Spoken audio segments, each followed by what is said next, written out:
All right, a very good morning to you and welcome to this edition of the program. Good morning, Anambra. Well, it's Tuesday morning right here in the city of Oka, and I want to believe you're also having a soul time with me. Well, it's going to be a very beautiful week, and we're positive about that. I'm Barry Ugonna. It's time for us to take you through the papers, the various papers we have for you this morning, so stay with us. We'll be right back.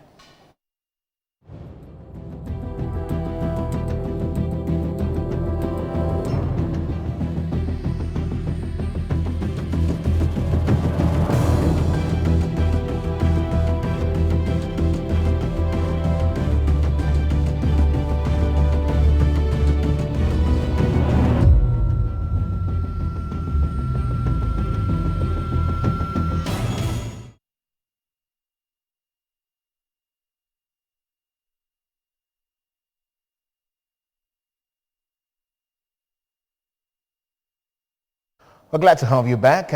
It's time for us to look at the various papers we have for you this morning, get you informed, get you entertained, and of course, get you educated. Well, I'm not alone in the house this morning. I got a guest with me who's going to be analyzing the papers with me this morning, in the person of Comrade Chuma Okpalizuku. Comrade, good to have you on the show. Thank you. Good morning once more. Yes, good morning. Welcome to the newspaper, the press review. Quickly, let's begin with stories making the headlines on our ABS website. The very first story there says, Anambra State Commissioner of Police Echeng reinstates commands resolved to dislodge criminals from Anambra. Bishop issues a task parents and proper training of children. And finally, we got strike. Anambra Education Commissioner Ngozi Chuma urges university students to acquire skills. There's the few stories making the headlines on our website this morning. Which would you want us to talk about, Chuma? Yes. I want to commend the police commissioner, CP Esheng, and his officers for their frantic and unrelenting efforts to restore peace, stability, and security in Anambra State. It has not been easy, and I must urge them not to relent. They have the absolute support of the Anambra youth and the Anambra in general to ensure that sanity and stability restore to our own state.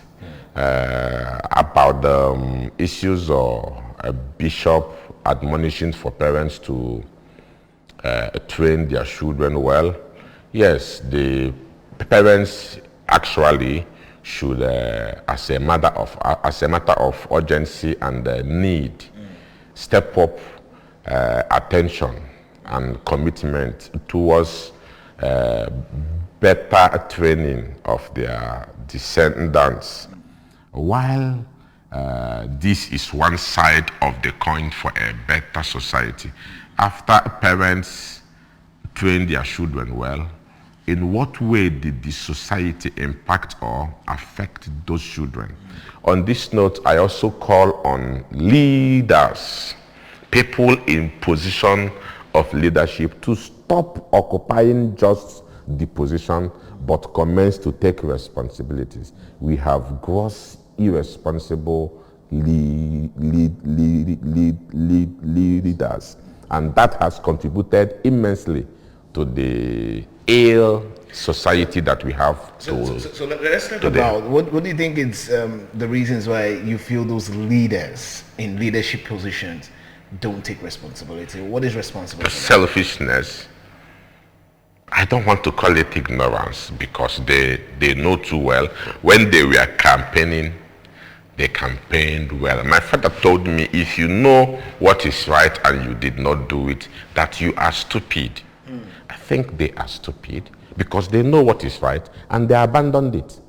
So they should start taking responsibility now that this water is still here before it gets here.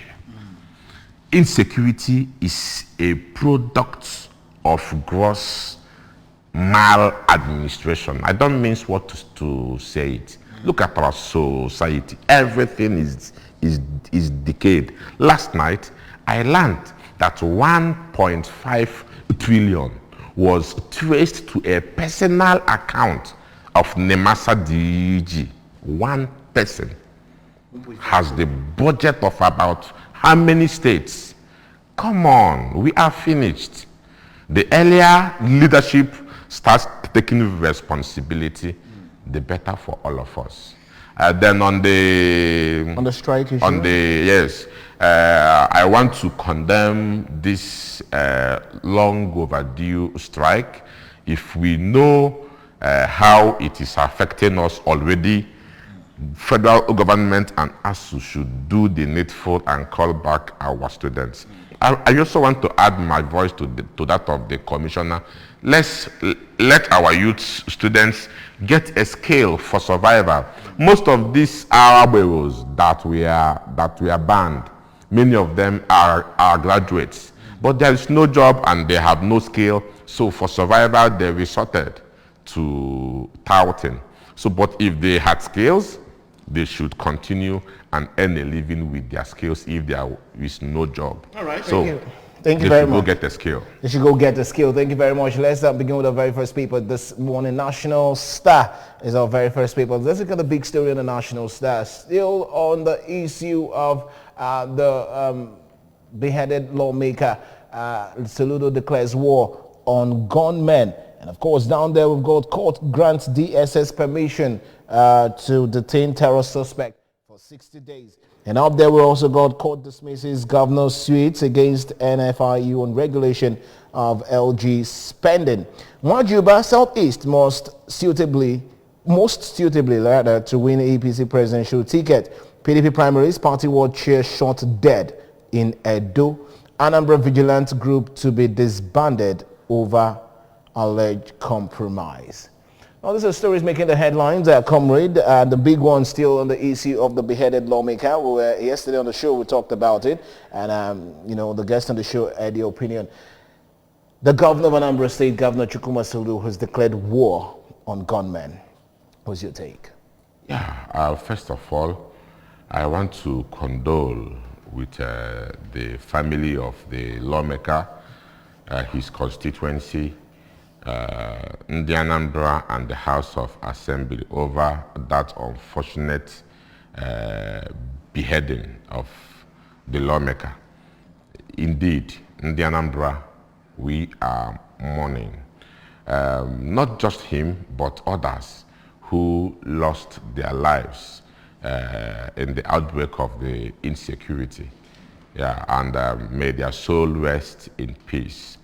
Soludo, to the best of my knowledge, never rested on his oars. He works day in, day out to ensure that security of lives and property as the fundamental responsibility of a government is restored in Anambra State. And we pray to God that he shall succeed. He has our support.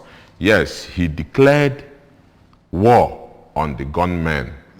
That is what he should do. And I am calling the Anambra to support him to ensure that this mayhem in our state, in our society, is brought to an end. These two shall pass. Together, Anambra will win.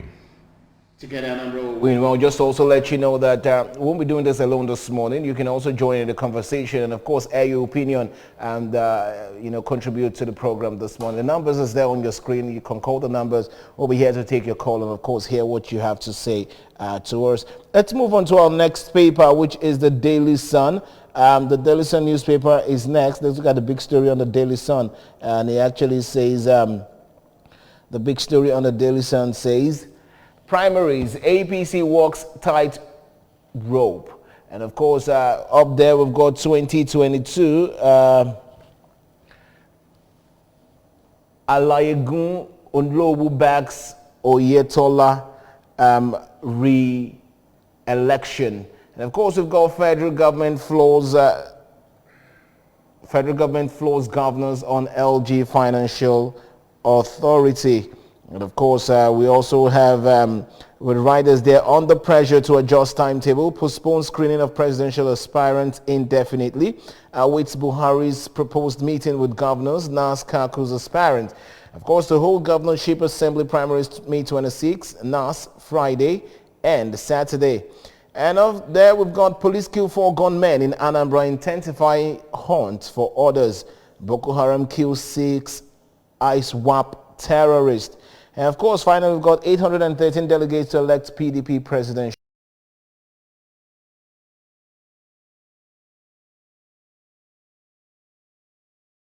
The election and the primaries coming up is the talk of the town now. It's what's trending all over everywhere.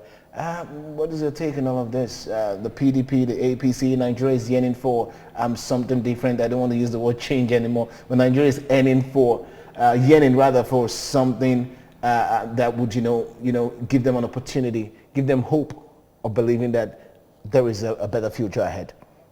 On the primaries, the antecedents and the news trickling in has it that it is not genuine. They compromise it on who has much more money. And this is why Nigeria is where we are today. Forgive me, let me not speak on the primaries. I want to take on the FG and governors towards the financial autonomy of the local government. You see, there are 3 tiers of government, the federal, the state, and the local. Believe you me, it is part of that gross maladministration that led to this scuttled financial autonomy of the local government. And that is really, really affecting the system.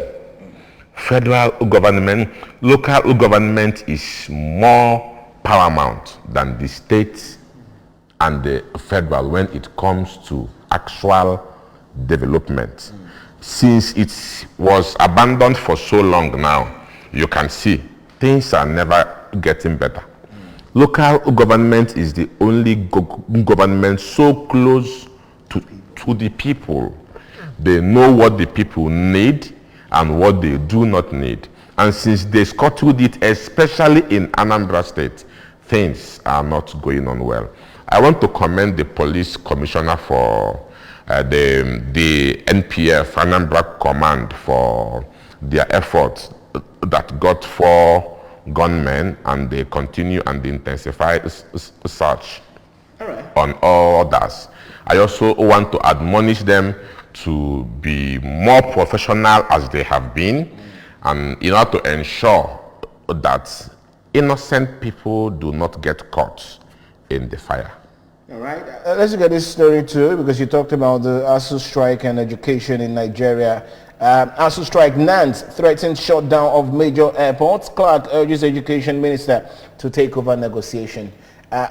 Recently, of course, we saw the primaries, picking up of forms for the presidential seat. And of course, we also saw the Minister of Education, declaring interest to run for presidency. And we also know the situation with our education in this country, especially now that students are out of school because of the strike. But NANS is strengthening to shut down major airports as regarding this fight. What's your take? Imagine the Minister for Education, Adamu, picking form for president when the students are on strike for so long, and he couldn't handle only education ministry. How can he handle the entire country? It augurs with what I'm saying, that our leaders seems so stupid. Forgive me. My father taught me, if you know what is right and you have and you neglected it, that it is stupidity. How can us be on strike and these whole people are picking form? The accountant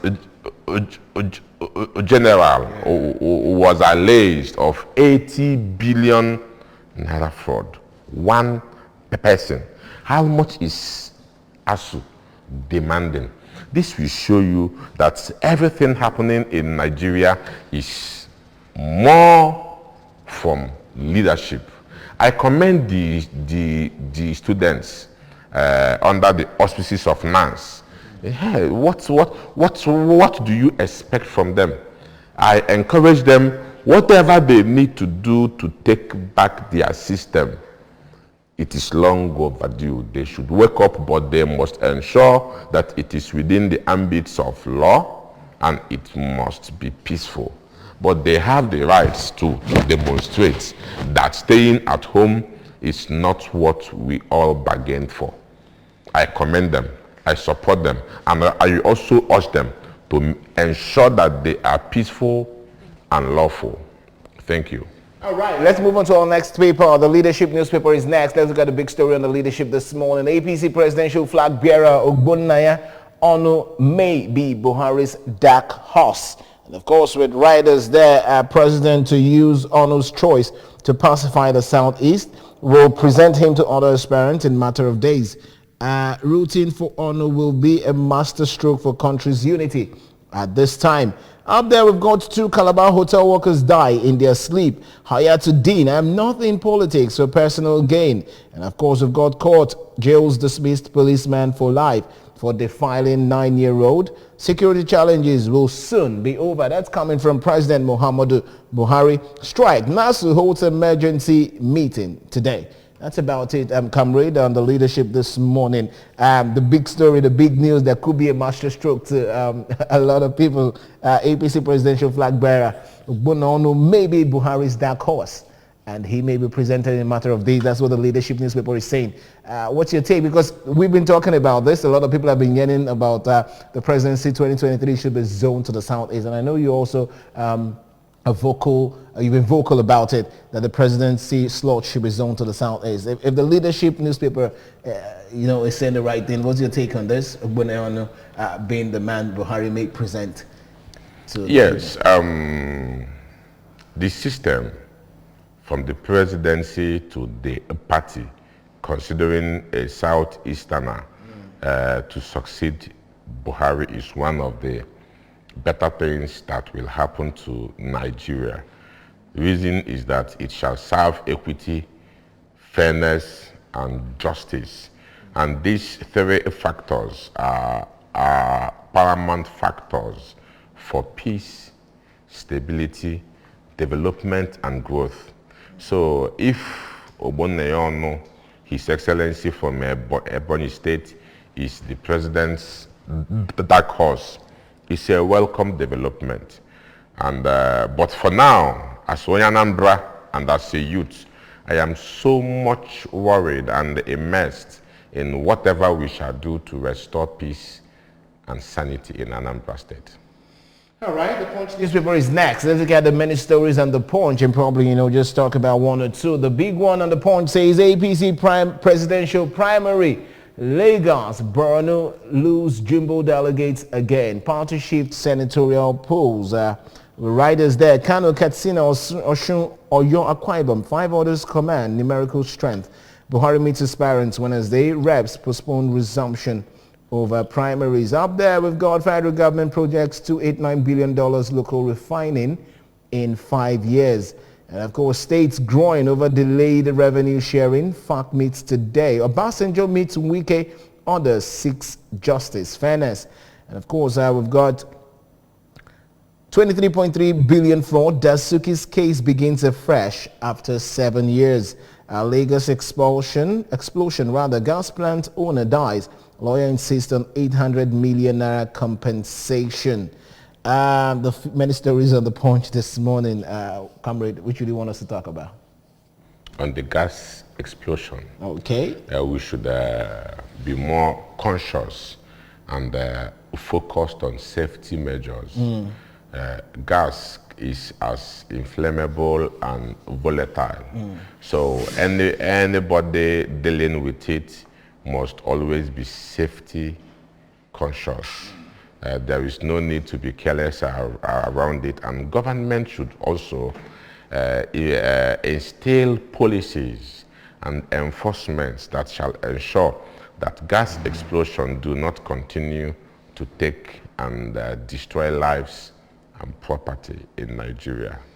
All right, the Daily Independent is next. Let's look at the big story on the Daily Independent. Well, still on the politics. Signing amended Electoral Act may trigger political crisis. Election monitoring group says it is too late now. Fear litigations can derail 2023 general elections. Down there, consensus candidacy. Nobody can persuade Tinubu to step down. That's coming from Associates. Of course, Nigeria's GDP records 3.11% growth in the first quarter of 2022. 2023 presidency, court strikes out MFLA suits against AGF, INEC. And of course, Lawan says, I am equipped, I have what it takes to succeed Buhari. And okay, we also have court dismisses governor's suits against NIFU on regulations of local government spending. Comrade, a lot of stories there. Which would you want us to talk about? Yes, the amended the Electoral Act may trigger political crisis. It's been on for a while now. Yes, I really wonder why it should trigger such a crisis. But if Mr. President has the responsibility to sign and assent it into law, I wonder what he is waiting for. But however, our electoral system must, as a matter of urgency, be designed in a way that shall beget development and adequate leadership for Nigeria. There are so many loopholes in the system, you know, and these loopholes are orchestrated by politicians for them to always maneuver their manipulations on the system. We need to tighten up our electoral system, starting from the enacted laws and the act. I so submit. All right, Vanguard newspaper is next, and I think it's still on the Electoral Act. The big series there still says Electoral Act, governors lament fear inability to control delegates. And of course, with many riders there, aspirants shun consensus, devise fresh strategies to woo delegates. Delegates to be housed, shielded from opponents, driven to venue on D-Day. Southeast not working on any consensus arrangement. Wajuba. APC Southwest consensus candidate not in view. That's coming from a source. We're optimistic of a consensus. Julo PLO convener, while Tinubu remains the best. That's coming from Shetima.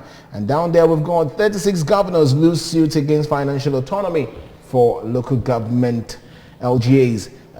Police arrest suspect for attempting to exhume body at cemetery. 2023, Buhari won't seek third term or tenure extension. That's coming from APC. Major upset through Senate, House of Reps, PDP primaries. Of course, insecurity, Soludo draws battle line against criminals. And up there, finally, we've got probe internal fraud in judiciary budget. Retired Supreme Court Justice begs ICPC, EFCC. Yes, I want to commend Soludo and Vanguard for not continuing to call these criminals unknown gunmen. Before now, there has been kidnapping, robbery, and all matter of non-state activities, and they were never said to be unknown. But recently, due to developments, criminals turned to be called unknown gunmen, and when you call them unknown gunmen, all of them comes out to hide under that nomenclature. Call them criminals, so that the citizenry will take responsibility in killing them without any sentiment, or attacking them or disclosing them without any sentiment. So kudos that we have woken up and stopped calling them unknown gunmen. They are criminals, and we must flush them out of our states. Indeed, Anambra will win. I want to commend the judiciary for aiding Nigerians amid the governors, 36 governors, to lose suits on local government autonomy. That is where the reformation should start. Reform the system. Let the people feel the impact of governance. Believe you me, if Ndi Igbo and Biafrans feel the impact of governance in Nigeria, there will no more be any agitation. This, as of 2009, Nnamdi Kanu was protesting for one Nigeria in London. What happened? Maladministration, neglect, marginalization. That is why he began to champion for secession, self-determination, which is a fundamental right in our constitution. So that local government autonomy shall go a long way in restoring peace, unity, and progress in Nigeria. All right, having been said, let's move on to our next paper. New Telegraph is next. Let's look at the big story on the Telegraph. Still on the 2023 election, APC presidential screening. Adamu still consulting key stakeholders. Of course, with riders there to work out modalities of president's meeting with aspirant governors leadership of NAS as party postpones screening exercise indefinitely. We've got Abaribe orders kicks as Abia PDP stakeholders settle for Ikone 2022. Olufi Alayagun Onowu backs Oyetola's re-election. PDP tilts towards Northeast. Atiku Bala Mohammed tipped. Obasanjo meets Wike marking the autumn.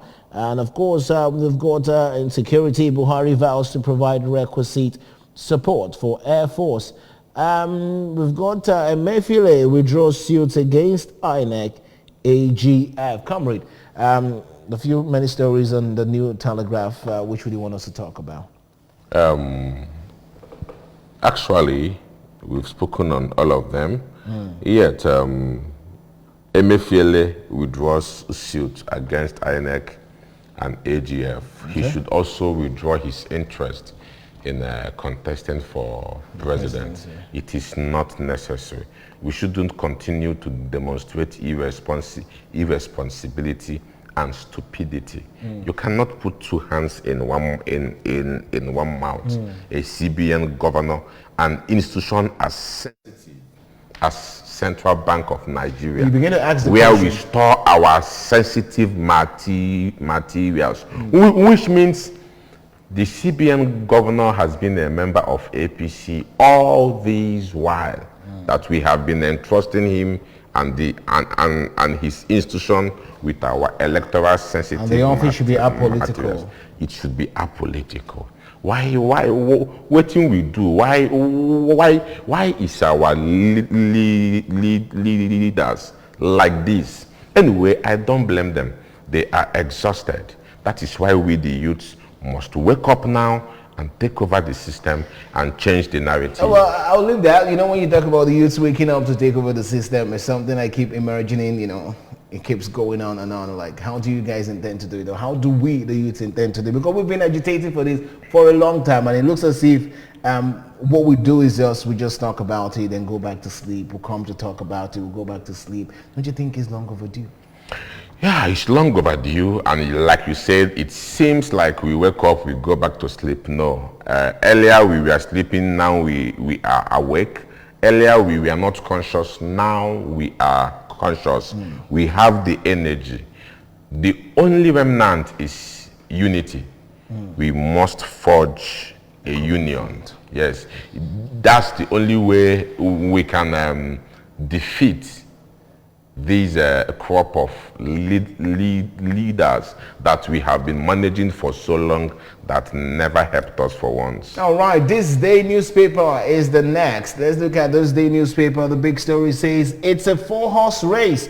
How PDP delegates may vote in presidential primary. That's about the big story there. Despite global headwinds, NSIA grows net assets to 920 billion naira.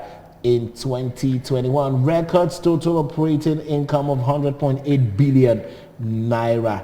And of course, Adamu Ekiti, my first test, I will not fail to deliver.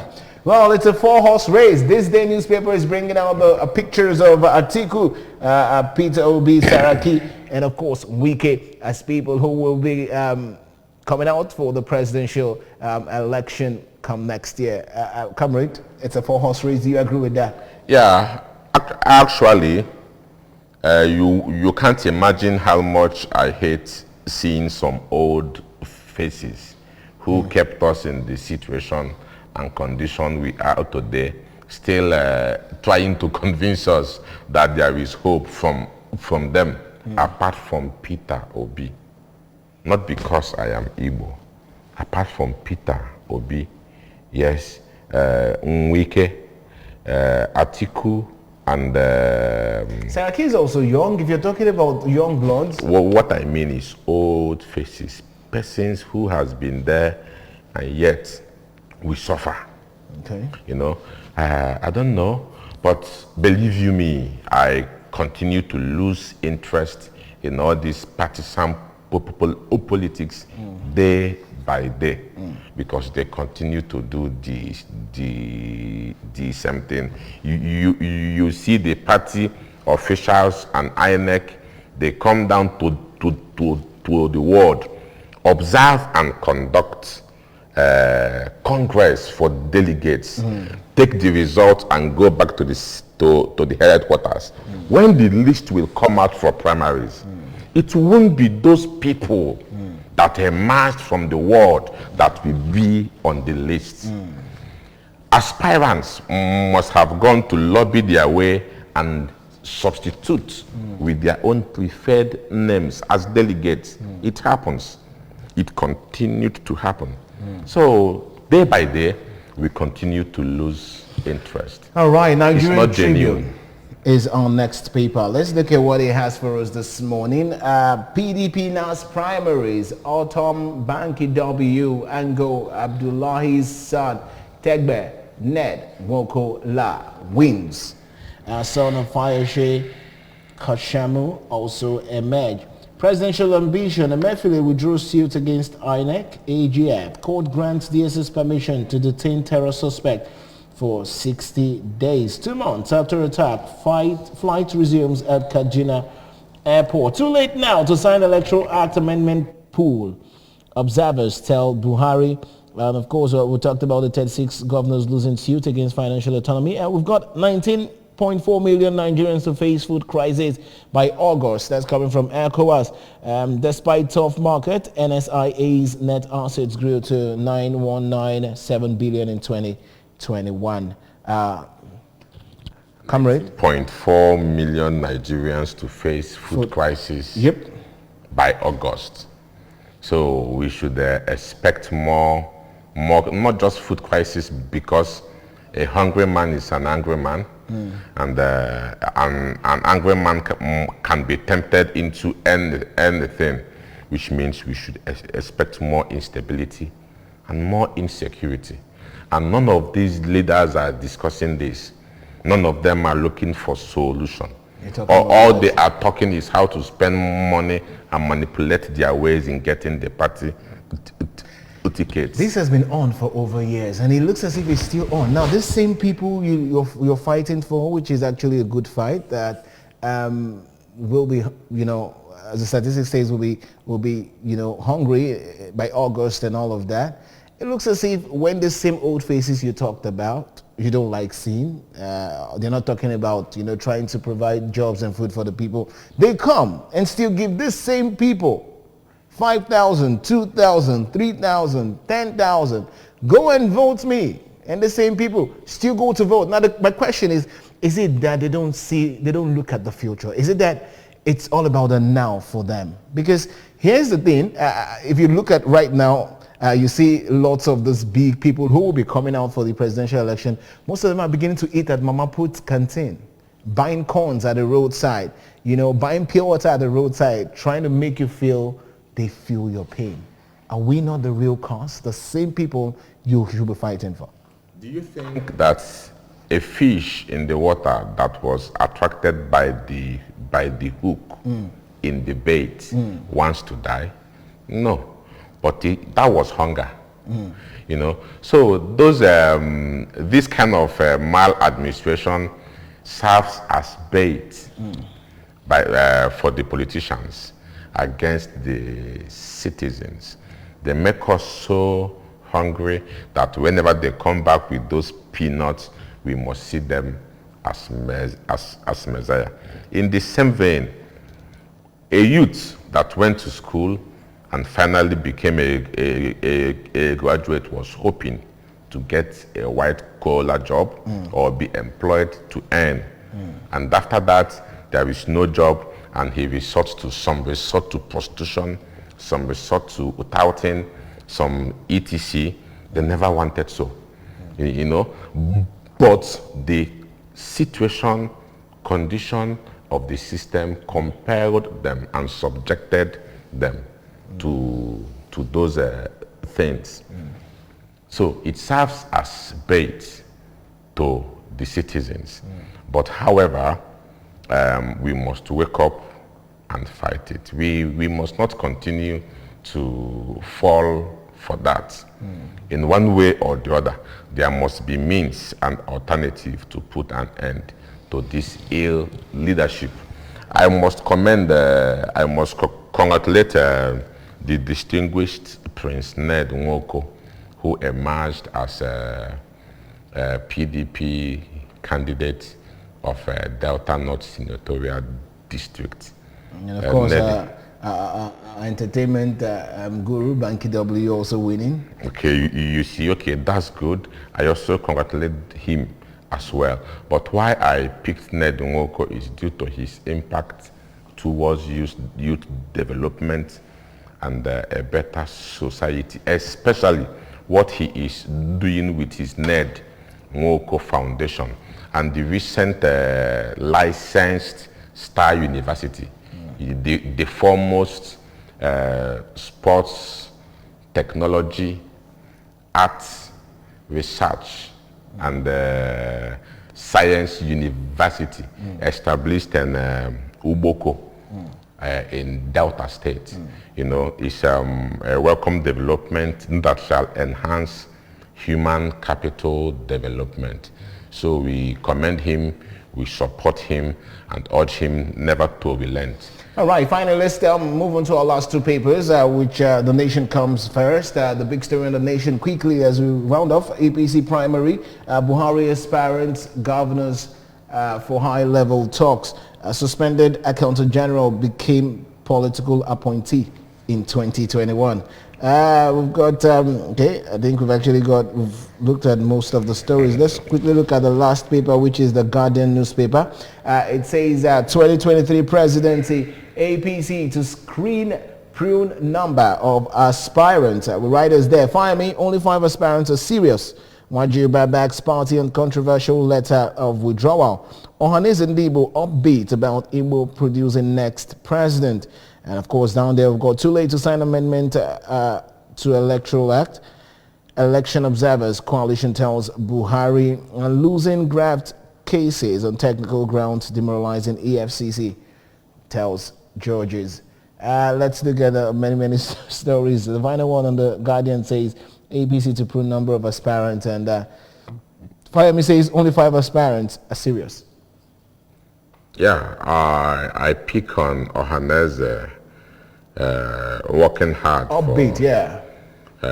President of Igbo extraction. No region in Southeast, in Nigeria, no geopolitical zone in Nigeria shall encounter what Ndi Igbo or Southeast are going through now and not agitate. Agitation of Southeast for president is a natural phenomenon that anybody will opt for if found in such condition. And that is a one way towards restoration of peace, unity, and progress of Nigeria. So I urge Nigerians, if we actually desire to be united, we must all come together and support a president of Southeast extraction. All right, if we must all be united and work together, we must come together to support the president from Southeast Extraction that's coming from Comrade Chuma Walizuku. Well, this is exactly what we're drawing the curtains in today's edition of the program Press Review. Of course, you can go out there and pick any of the papers and get to read up, get yourself informed, educated, and of course, entertained as you get to know what is happening in your localities and of course, the world at large. And I want to say a very big thank you to our guest this morning, Comrade Chuma Walizuku. Thank you so much for joining us this morning. Thank you. Gratitude is mine. Thank you so much. Good morning, and I'm going to continue shortly. Please stay with us.